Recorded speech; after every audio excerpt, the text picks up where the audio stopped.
On that dark afternoon when the rain fell mercilessly, little John's heart was as broken as the sky. This tiny puppy, only a few weeks old, was now completely alone after that cold night in the forest when he felt his mother's warm embrace for the last time. Hunger, cold, and fear. These were now John's only companions. Dragging himself through the narrow streets of the city's outskirts, John grew weaker with every step. The sound of his tiny paws hitting the muddy asphalt was like a cry for help. No one heard him. No one saw him. There was only the rain. And that cruel loneliness.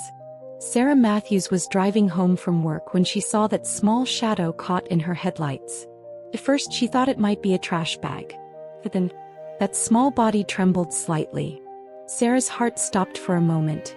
As she slowed down and approached, the sight before her shook her deeply. A small puppy, soaking wet and trembling, lay on the ground. Its eyes were half closed and it was breathing with difficulty. Sarah immediately got out of the car, ignoring the rain soaking her, and picked up little John. "Who left you here like this, little angel?" she whispered, tears streaming down her cheeks. When they arrived home, Sarah's 8-year-old daughter Emma was waiting at the door. "Mom, what is that?" she asked curiously. "His name will be John," said Sarah, "and he's now part of our family." Emma's eyes lit up. She was going to have a dog for the first time in her life. But John was in terrible shape. Sarah immediately put him in warm water and gently washed him. John was so weak he didn't even have the strength to resist. He just surrendered to Sarah's hands as if he sensed this woman would save him. After cleaning him, Sarah wrapped him in a soft towel and showed him to Emma. "He's very sick," said Sarah. "We need to take very good care of him." At first, Emma was afraid to touch little John. He looked so fragile it seemed hard for him to even breathe. That night, Emma never left John's side. As the little dog struggled to breathe, Emma sat by his head whispering, "You'll get better, I promise. I'll never leave you alone." Days passed. John slowly began to regain his strength. The first time he stood up, he ran straight to Emma.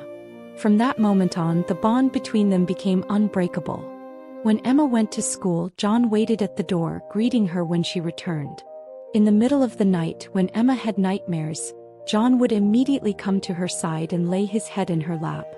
Hours passed as they played together, Emma reading books to John. John listened carefully to Emma's every word, nodding his head as if he understood. While playing ball in the garden, Emma's laughter mingled with John's barking. They both knew they were each other's most precious treasure in the world. Sarah would watch them in the evenings and think, "That rainy night I didn't just save John. I filled the loneliness in Emma's heart." Because Emma too had fallen silent after her father left them. With John's arrival, the old cheerful Emma had returned. John was no longer that weak, sick puppy. He had become a strong, loyal friend. But most importantly, he now had a family. And so did Emma. Together they had healed the wounds of their past. Every evening as Emma hugged John, she would say, "We are so lucky to have found you that day." John, with his understanding eyes, seemed to say, "No, Emma, I'm the lucky one. Because you didn't just give me a home, you gave me a heart."